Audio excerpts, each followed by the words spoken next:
How employees are coffee badging to avoid full days at the office. Meet Mr. A. Every morning, Mr. A strolls into the office at 9 a.m., swiping his badge with perfect enthusiasm. He hits a few meetings, grabs coffee with colleagues, and keeps the daily buzz going. But here's the twist. Come noon, he sneaks out, heading home to wrap up his work in comfort.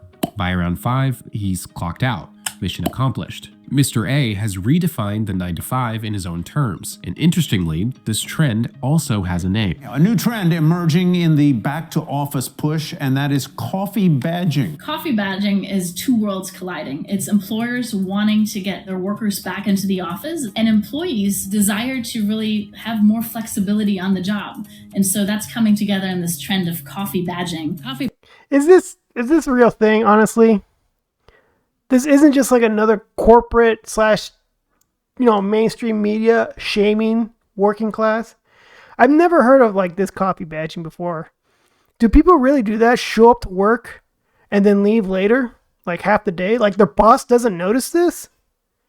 Is it like, maybe I'm delusional. I don't know.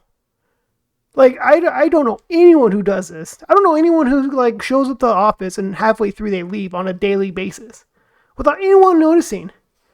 Like, your boss really doesn't notice? Your supervisors doesn't know this? Your superiors don't know this? That you do this on a daily? What if they need you in the office and you're at home? Comment below if you know people who do this. Please, seriously, I'm very curious. Or if you think this is just another BS term that corporate media is throwing out there to shame working class people. Badging is happening because workers are using this as a soft revolt against their return to office mandates that companies have put out. And they just like badge in, have a coffee, check in with their colleagues, do some work, and then leave their office early. What do you mean as a soft revolt? You're already in the office. Why are you trying to leave early? To beat traffic, maybe? Maybe that's the best excuse. It's a silent protest of saying, I just want to be home.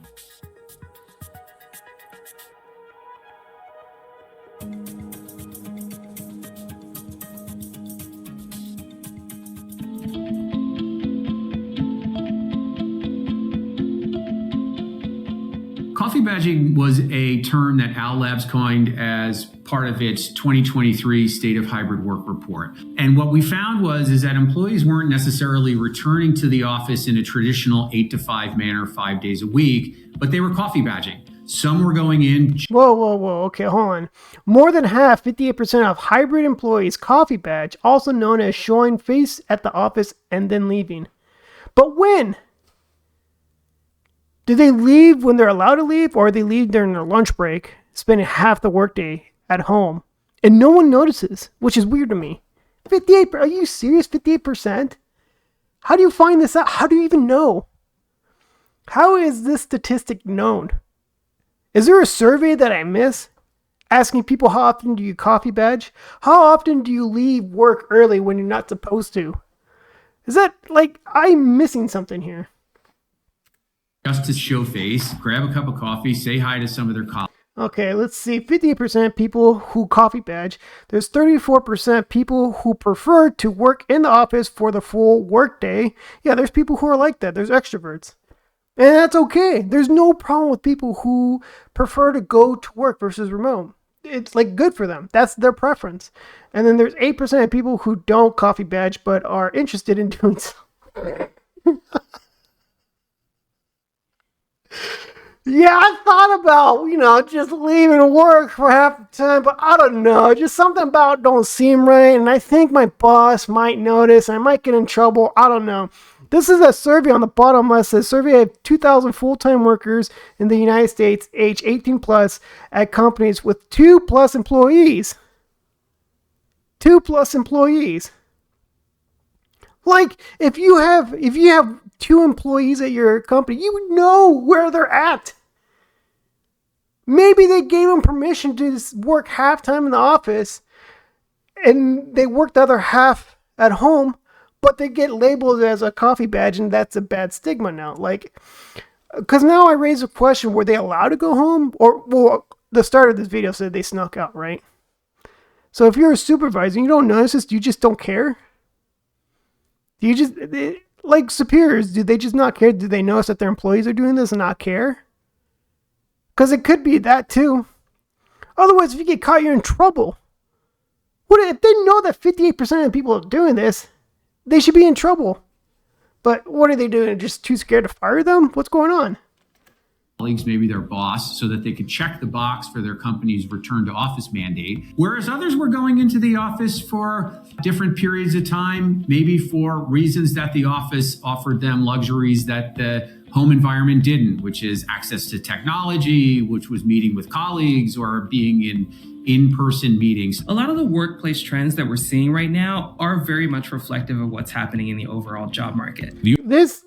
I just noticed, like, this setup they have here, it's like a laptop talking to someone like as if you're in a Zoom meeting. This is strange to me. Like, they could full screen this if they wanted to, but they chose not to. And it gives it that feel like it's remote work. So there's like an indirect language going on here. Are very much reflective of what's happening in the overall job market. The overall U.S. economy is performing well, but the job market is cooling. A closer look at the monthly job creation over the past 2 years reveals the broader trend, with the labor market adding just 227,000 jobs in November. Some experts note that workplace trends often mirror the job market. During the pandemic, when workers' demand was high, quiet quitting became the dominant workplace theme. Here's that phrase, quiet quitting became the next phase. Quiet quitting as in you're not going above and beyond. I hate this term, honestly. If you ask for my opinion, I hate this. It's like me who hires a contractor to do my kitchen. And I see his work and I ask him if he did the bathroom. And he's like, no, you did not tell me to do that. And it's like, I had expectations you would do that. You're a quiet quitter. What's the expectations of the job required? When the employee signs on to the job, what's expected of them? And then there's like this quiet notion, unspoken, extra task that you expect him to do without extra pay. It's like, wait, what is this? Why is this term thrown out there to shame working class? That's all it is to make the working people feel bad, look bad for doing what they're required to do and not doing more without the extra pay. But now, as the job market is tighter, particularly for white-collar jobs, coffee badging is trending. Workplace trends reflect what's happened in the job market largely because you can tell who has the power. During COVID, the employees had the power. Employers were scared to death of losing employees, and it was a tight job market. And it was very difficult to get qualified employees in the door. These days, the employer has the power because even though the job market fundamentally is still good, it's not nearly as strong as it used to be. So employees can't job hop the way that they did 2 or 3 years ago. Now, from the perspective of the employer, it's, look, we gave you your time. Now it's our time. You're going to come back to the office, and if you don't like it, you can go elsewhere. Dynamics that we saw in the labor force a couple of years ago were very... Well, there's one thing with the back to the office. I hope that, yes, the pandemic, to keep companies afloat, there was work in the office. And I hope people thought, hey, this is just temporary. We are not a, remote work type of company. So expect to come back when we're allowed to. Now, and that doesn't bother me. Like, again, I mentioned preference. Like, if a company's preference is we want people in the office, then, there's no complaint there. If an employee's preference is to work remotely, they better find an employer who embraces that. It's just a personal preference. The thing that bothers me is when an employer or the owner of a company and whatnot says, we're not a remote type company. Everyone's in the office, but the employees want to fight them saying, no, you should change your ways to be remote. Like, who are you to tell me what to do? This isn't working. Both our preferences are not aligned. So it's just not going to work. This employer-employee relationship is just not going to work. Find someone who will embrace remote work. Again, these are preferences. I'm not dissing on people who prefer remote work. I'm not dissing on people who prefer it in the office. It's just don't try to change other people's preferences to fit your agenda or your interests. People are just different. Office, and if you don't like it, you can go elsewhere. Dynamics that we saw in the labor force a couple of years ago were very unusual. The issue is that we had much fewer workers, and a lot of power had really shifted towards employees in a way. Work from home. More companies are letting new hires work anywhere permanently amid COVID-19 pandemic. Now, I know that there have been companies who hired people contracted saying you are a remote employee. And then a year down the road, as early as 3 months, I've heard, they changed their mind and says, you have to come back in the office. Like, hey, we agreed that I'm a remote employee. You're okay with it? I was okay with it. So there is where I backed up the employee, that they had an agreement and they chose to accept these responsibilities. And some of it include that you're going to be a remote employee. Great. You accepted. Both parties agreed. Now, for the employer to alter the deal and tell you either come back to the office or you get fired, that's where it bothers me when employers do that. From employers in the workforce relationship, that's one of the reasons we saw quiet quitting, because there was just a lot of demand for workers and people weren't that worried about losing their jobs in that kind of an environment. Whereas now we have an environment that's much more balanced.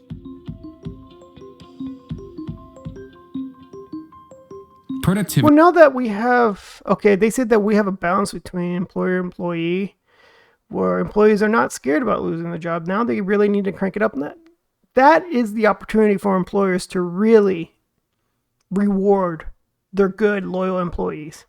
Because right now we have a terrible, terrible culture that there is no trust between the employer and employee.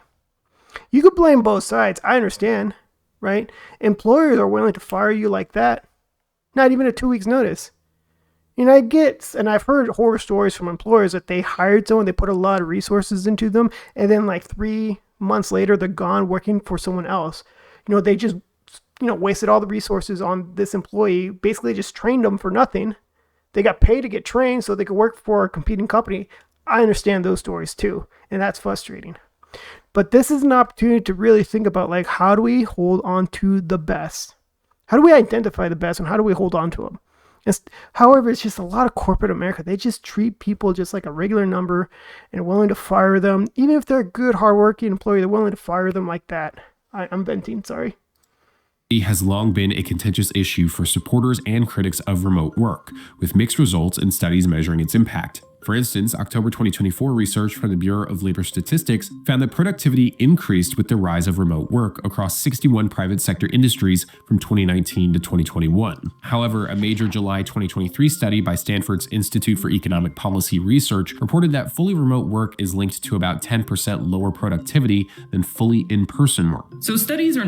If I were to come up with my own conclusion, and I'm just throwing it up there, this is anecdotal.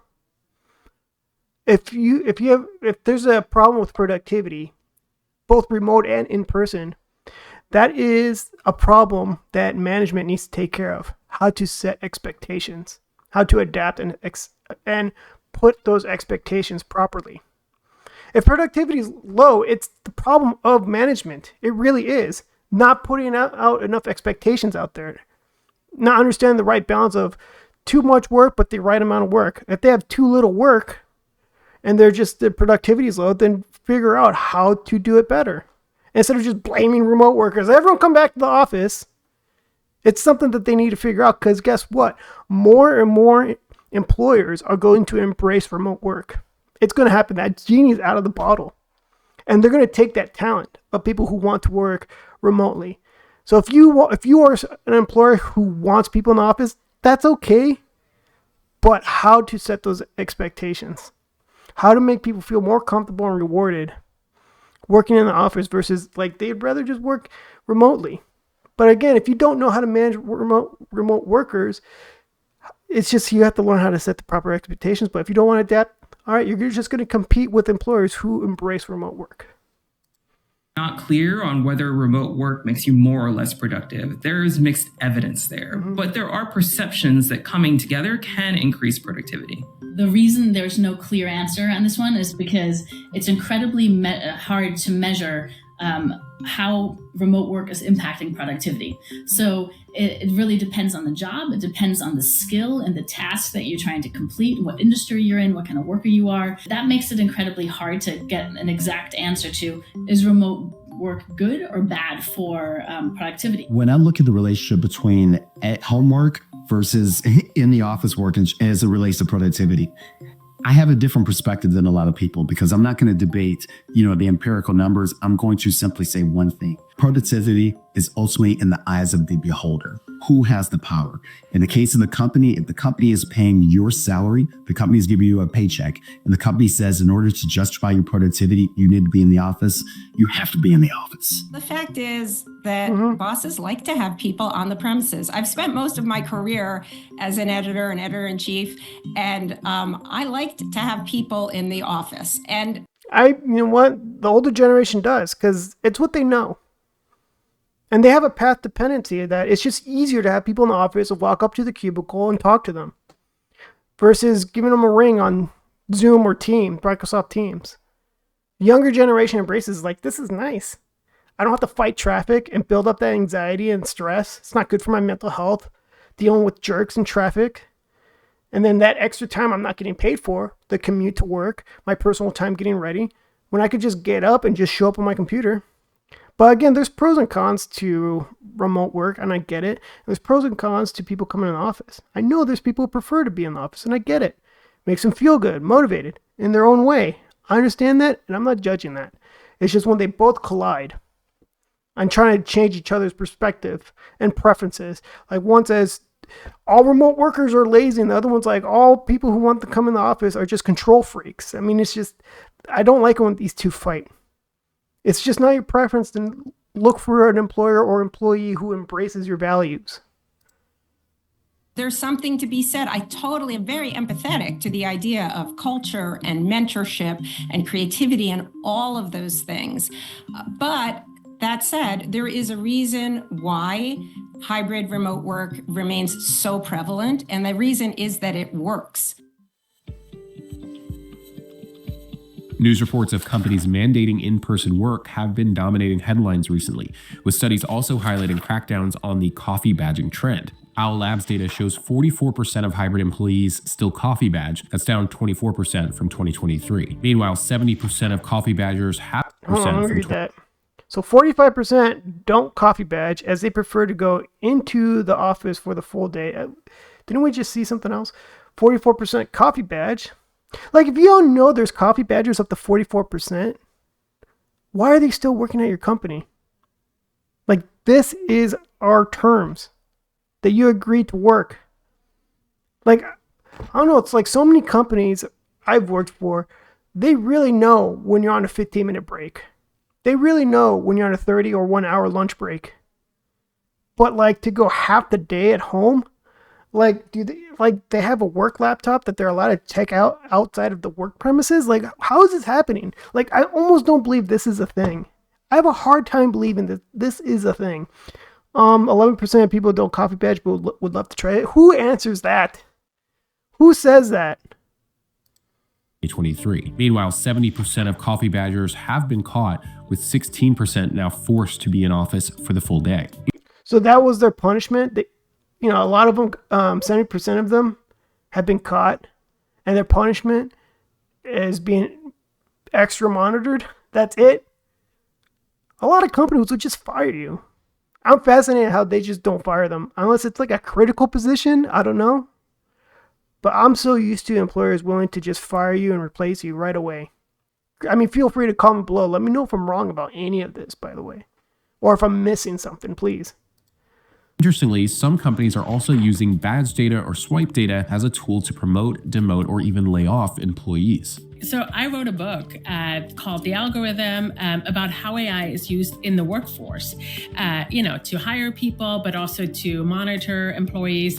And one of the folks that I talked to was an analyst at Gartner. One of the companies he was working with, what they did is they looked at we want to find the people that we haven't really promoted before. How can we do this? So this company came up with this idea to look at batch data. So the people who batched in early and batched out late, who had very long hours at the desk, were supposed to be more promotable than others.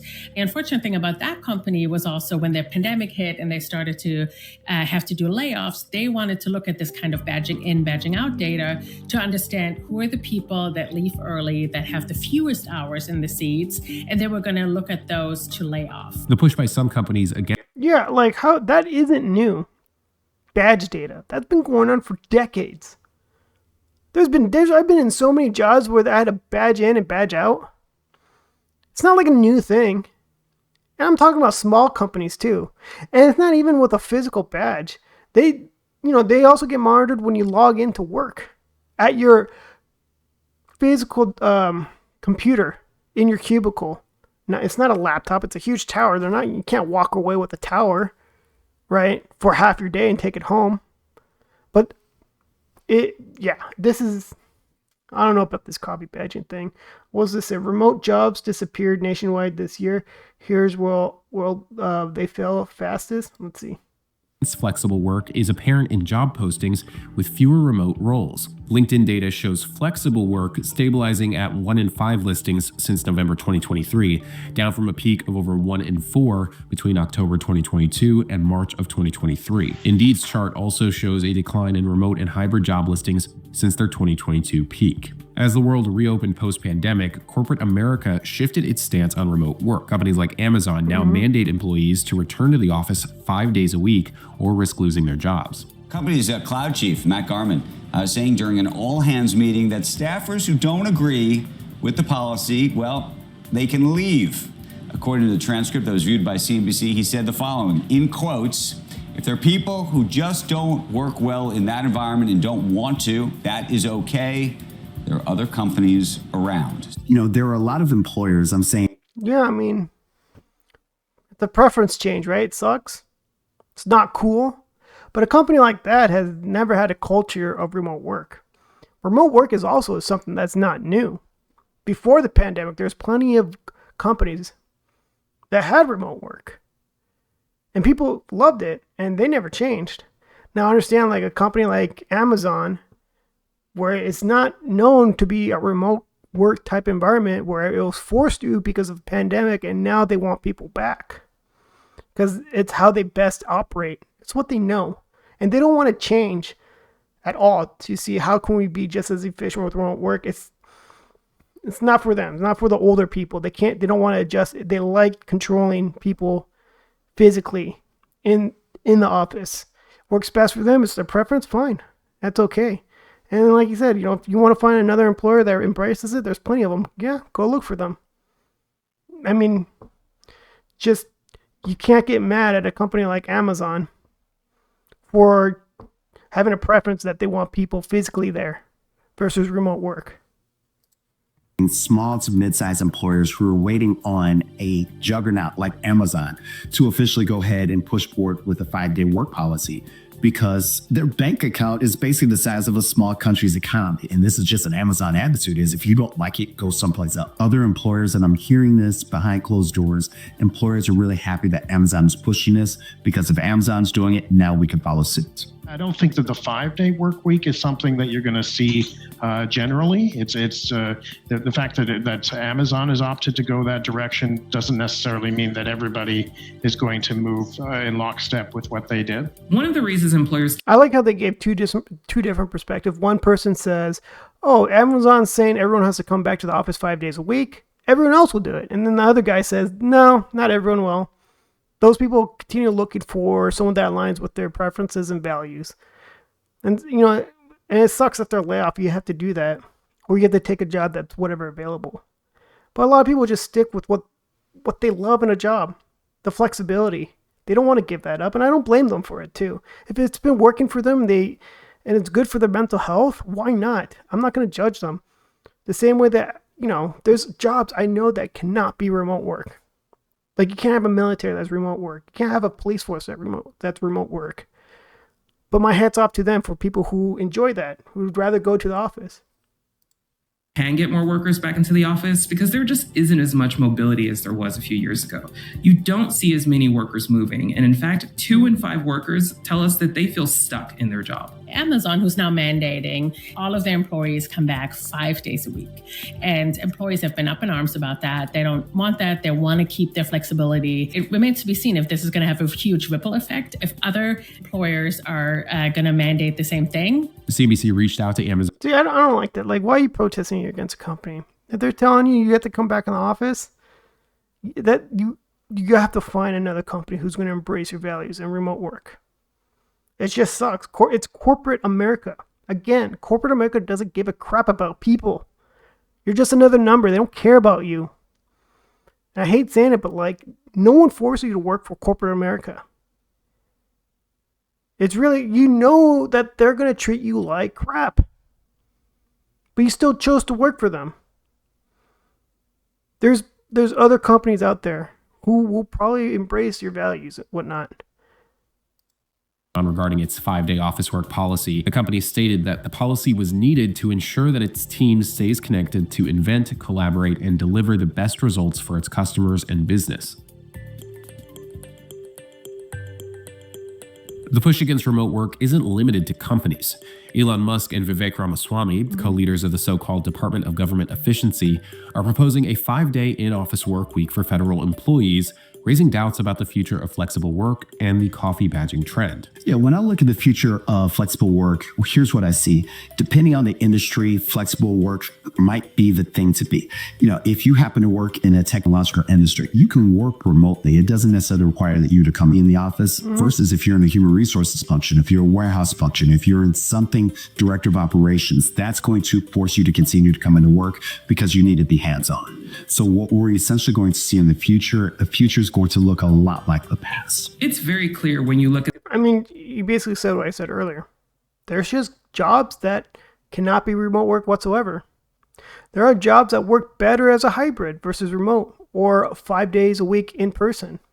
And there's just jobs that work just fine remotely. Like, why even have people in the office? Why have an overhead of commercial? Which, another theory is that, there could, commercial real estate might be its own bubble, which is why they're forcing this whole initiative to bring people back in the office. But that's a discussion for another time. The data on LinkedIn that employees prefer flexible work. So they're going to be looking for those hybrid options, those remote options, wherever they can get them. And they're going to be looking to make work for them as they did during the pandemic. I think the coffee badging phenomenon is indicative of the type of adjustments that we're going to see going forward as we see a normalization of the relationship between employees and employers and expectations about whether people will be working at home or whether they'll be working in the office. So I think that it's perhaps a symptom of those types of adjustments as workers kind of seek out what are the appropriate norms with their employers, and as employees kind of seek out just how much engagement they need with their employees to have them be productive and well connected to their enterprise. Coffee badging exists and will continue to exist because employees are looking for that level of flexibility to be able to choose the environment that allows them to be most productive, and it gives them the best flexibility, but it is also a way for them to be able to meet the return to office mandate that their company has. I don't understand why coffee badging is even allowed to exist for these companies. Like, if you know that people are coffee badging, you crack down on that right away. You shut it down right away. If you don't want that in your company, that there's people coffee badging, leaving work early, like, you're supposed to know and have a talk to them. There has to be repercussions for this. I mean, am I missing something? Or were employers scared to fire people? I know there was a time during the pandemic to find workers, but now there's a balance, right? We're back to where it was, where the employers have the power. So why are they scared now? I just don't get it. I guess that's the end of this video. Let me look at some comments. Well, I don't know how to say this person's name, but he says, almost every person interviewed in this video was working from home. No, I think some people were on Zoom. It looked like that they were in an office environment for some of them. Hockeyman860 says, it's always seemed like the pro return to office people are the ones zooming into CNBC from their comfy home offices. Interesting. Maybe not. I don't know. One person is quoting employers, we treat people like they're disposable and we have no desire beyond working for us. Why is everyone only doing just above the bare minimum? Again, like the whole quiet quitting. I mean, like, as with my example with the carpenter, right? Hey, you did my kitchen. How come you didn't do my bathroom? I don't care. We didn't discuss it. I expect you to do it. You quiet quitter. The other person says, employers have done a really good job at making people not trust them in the past few years. Yeah, I mentioned this earlier. Our culture here in America with the employer-employee relationship has been shattered. No one trusts each other, and it's horrible, right? That's why I guess you could throw the term why quiet quitting exists, because they feel like even if they work hard, you're gonna dispose them like nothing. You can lay them off like nothing. People work as if they have a gun behind their head, knowing that the end is gonna come real soon, anytime, right? One person says, it just illustrates how pointless being in the office really is. People don't want to be micromanaged or forced sit through terrible commutes twice a day. Extroverted bosses just like to demand people be around them to get their social fix. Possibly. I mean, of course, extroverts don't want to be back in the office, but I know plenty of introvert supervisors and managers and directors who prefer remote work. So again, this goes along with a preference. I'm trying my best not to judge people who prefer to be in the office and who prefer remote work. It's just when the two collide and try to alter each other's preferences, that's where I have an issue. One person says returning to toxic coworkers, dumpy office, beige gray walls, bad air circulation, shared restrooms where you hear people grunt while they go to the bathroom, 1 hour plus commute only to sit in a cube is not productive and destroys morale. I mean, that's what return to the office is, right? Stressful commutes and traffic, which bad for your mental health, right? Wasting gas, money, your own money, because the company's not going to reimburse you on your commute, right? Your personal time during those commutes, plus getting ready and whatnot. Then you have to be around people you don't want to be around. Maybe you like some of the people, maybe you don't. But then, there's always HR issues. People don't get along. People smell sometimes, and dude, how do I tell them? People bug you when you're trying to concentrate and focus. I'm one of those people that when I'm focused, I'm trying to do something. I hate it when people are bugging me. Then I lose my train of thought. And I'm like, damn it, I just had it and I lost it. And I'm there stressed out, mad, where was I? But I guess there is a highlight of work culture that not everyone likes. People have pointed out why they don't like it. And there's people who just want to ignore it and say, no, it's fine. You're the bad person. Again, I'm just going to say it again, like I said multiple times. It's just a preference. If one person prefers to work remotely, they should. Just don't try to change or force your company to alter to your preference. And if you're someone who rather to go to the office, or you have a profession that requires you to work outside, go somewhere, you can't work remotely, it's impossible. That's your preference too. I just say, don't get mad at people or employers who prefer remote work. I mean, it's just like dating, right? Everyone has a dating preference. I don't want to name them out, but but just because there's certain preference you don't like, should you be judged on the preference you don't like? See where I'm going with that? Either way, I think that's it for this video. Please leave a like, comment below, share, hit the notification bell, all that fun stuff. Subscribe and comment below. If there's anything I missed out, please let me know, or just comment, tell me what you liked, didn't like, anything. That'd be cool. Until next time, bye.